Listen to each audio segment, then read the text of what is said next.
बच्चों आज हम लोग पढ़ेंगे class 12th unit first solid state. सबसे पहले बात करते हैं what is solid. Solid is defined as that form of matter which possesses rigidity and hence possesses definite shape and a definite volume. इनमें सॉलिड्स वो होते हैं जिनके डेफिनेट वॉल्यूम होते हैं और डेफिनेट शेप होती है। यदि हम और कैरेक्टरिस्टिक्स की बात करें सॉलिड स्टेट के बारे में तो उनमें पार्टिकल्स होते हैं वेरी क्लोज अरेंज्ड होते हैं, क्लोज पैक्ड होते हैं। पार्टिकल्स मीन्स कि वो एटम्स किसका बना, वो आपका मॉलिक्यूल एटम का बना हुआ है, मॉलिक्यूल का बना हुआ है वो सॉलिड, और उनके बीच में इंटरमॉलिक्यूलर डिस्टेंस होता है वो स्मॉल होता है।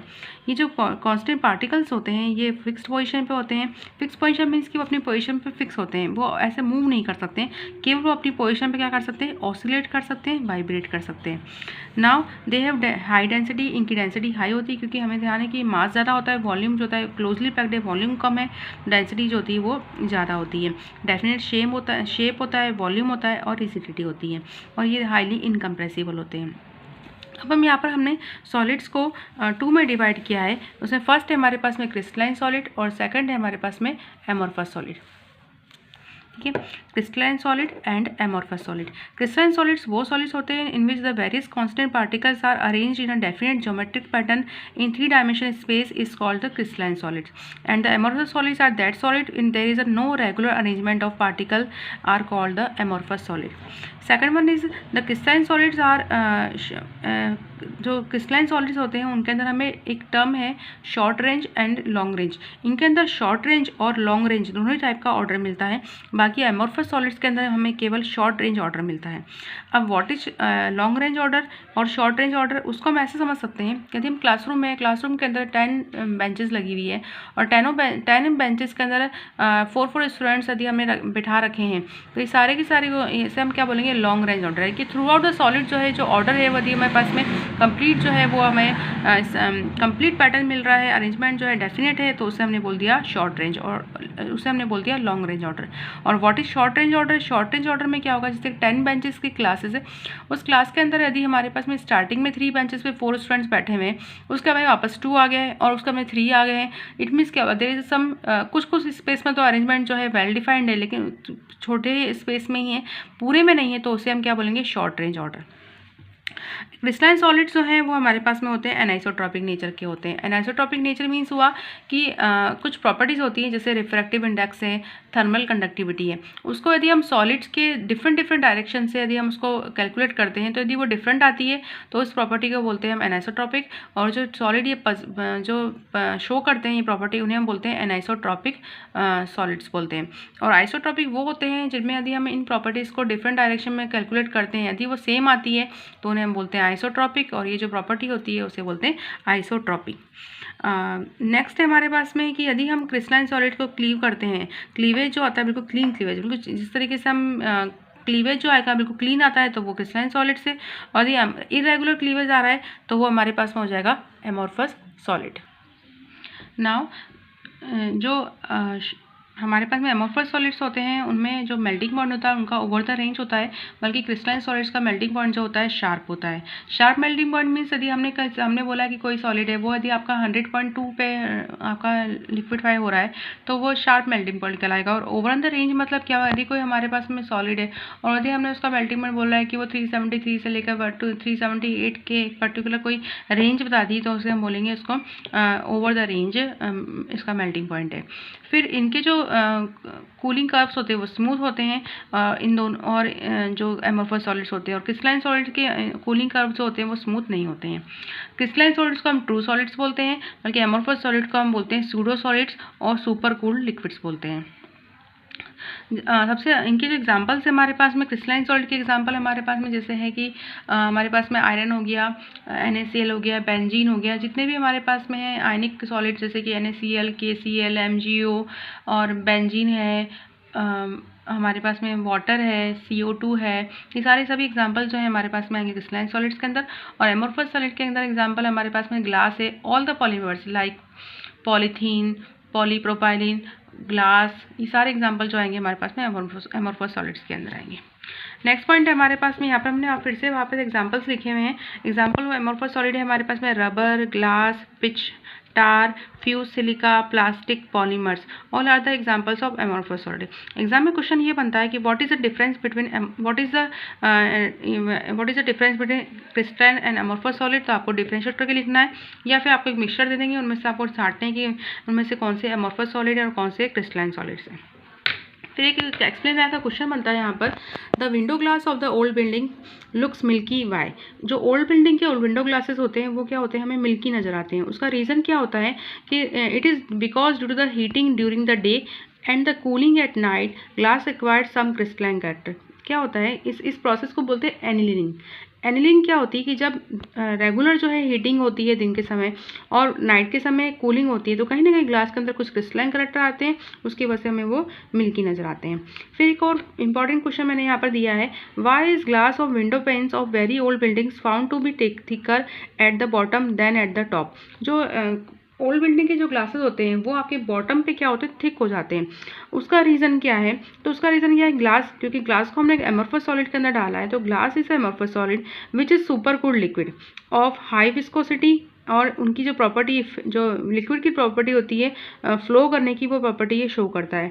ड्यू टू दिस जो है वो बॉटम में हमें थिकर मिलता है देन एट द टॉप। ये हमें 100 ईयर पुरानी जो ग्लासेस, जो विंडोज़ हैं ओल्ड बिल्डिंग्स के, उनमें हम ये कैरेक्टरिस्टिक्स जो है हम देख भी सकते हैं।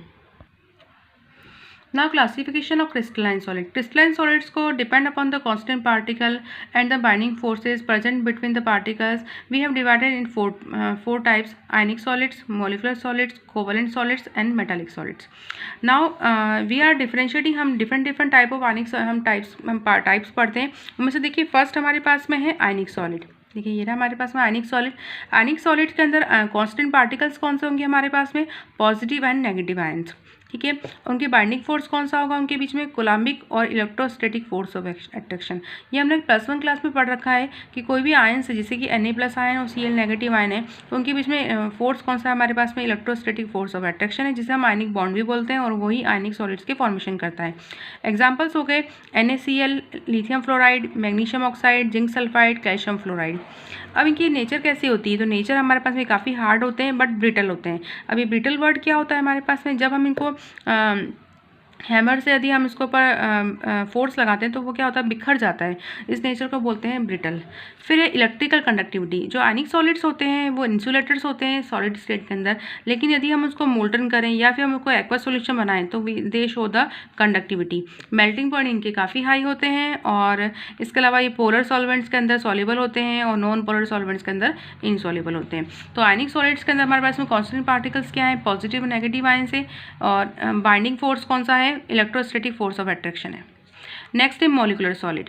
मॉलिक्यूलर सॉलिड्स के अंदर हमारे पास में क्या हो जाएगा, इसको हमने टी में डिवाइड किया है, non polar solids, polar solid and hydrogen bonded solids. Non polar के अंदर हमारे पास में कांस्टेंट पार्टिकल्स क्या आएंगे, एटम्स ऑफ नोबल गैसेस और नॉन पोलर मॉलिक्यूल। जो नॉन पोलर मॉलिक्यूल होते हैं वो सारे हमारे पास में किसके अंदर आ जाएंगे, आयनिक सॉलिड, हमारे पास में नॉन पोलर मॉलिक्यूलर सॉलिड्स के अंदर। इनके बीच में फोर्सेस क्या होंगे, लंडन फोर्सेस। यदि हम रिकॉल करें यूनिट 5 ऑफ क्लास +1, हम लोगों ने पढ़ भी रखा है काफ़ी बार उसके अंदर, कि जो नॉन पोलर मॉलिक्यूल्स होते हैं उनके बीच में फोर्सेस क्या होते हैं, लंडन फोर्सेस। और जो फोर्स होते हैं काफ़ी वीक होते हैं, इसको इंस्टेंटेनियस फोर्स भी बोलते हैं। और जिसे एग्जांपल है हमारे पास में organ, hydrogen gas, iodine, solid CO2 जिसका एक नाम और है, ड्राई आइस और CH4।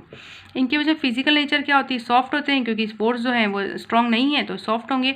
ये इंसुलेटर होते हैं और इनके मेल्टिंग पॉइंट जो होते हैं वो भी काफ़ी कम होते हैं। नेक्स्ट है पोलर मॉलिक्यूलर सॉलिड्स में जो पार्टिकल्स क्या होंगे, पोलर मॉलिक्यूल्स ही होंगे, और इनकी वजह से नेचर बाइंडिंग ऑफ फोर्सेस क्या होगा, डाइपोल इंटरेक्शन। एग्जांपल है HCl एंड SO2। देखिए बच्चों, हम यहाँ पर एग्जांपल ले रहे हैं HCl जो है हम इसको इस तरीके से दिखा सकते हैं, ये हमारे पास में है H+ और ये है Cl नेगेटिव आयन, और एक और हमारे पास में है H+ और Cl नेगेटिव आयन।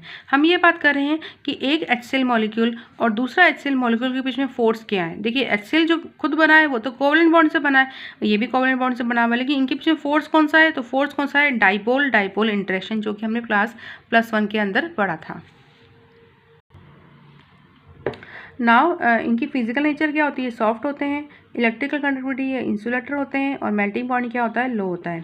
नेक्स्ट है हाइड्रोजन बॉन्डेड। हाइड्रोजन बॉन्डिंग के अंदर जो hydrogen, what is hydrogen bonding, तो हमने अच्छे से पढ़ रखा है +1 क्लास के अंदर कि जो भी हमारे पास में तीन होते हैं FON, फोन, यदि ये आपके हाइड्रोजन से बॉन्डेड है तो कहीं ना कहीं ये हाइड्रोजन बॉन्डिंग की फॉर्मेशन करते हैं और ऐसे मॉलिक्यूल्स होते हैं वो हाइड्रोजन बॉन्डेड मॉलिक्यूलर सॉलिड्स कहलाते हैं, जैसे कि वाटर हो गया, NH3 हो गया।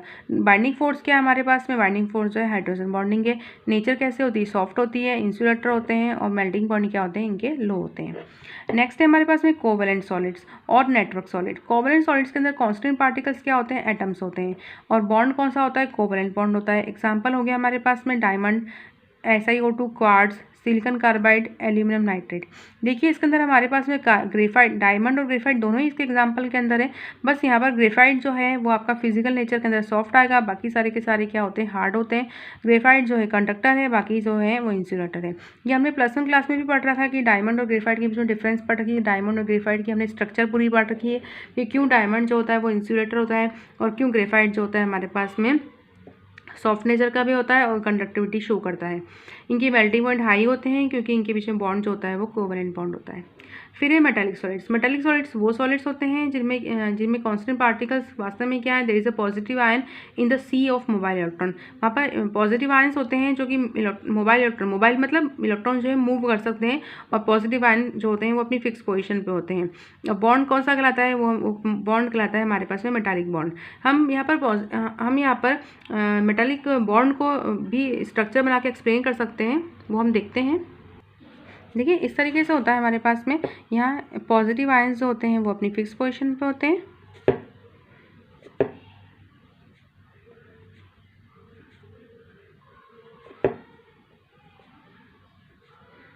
इस तरीके से, और इलेक्ट्रॉन्स होते हैं वो इस तरीके से होते हैं, और इलेक्ट्रॉन्स होते हैं वो मोबाइल होते हैं। मोबाइल मतलब कि वो आपके क्या कर सकते हैं, मूव कर सकते हैं। तो हमने क्या बोला इसको, positive ion in the sea of mobile electron is the metallic bond.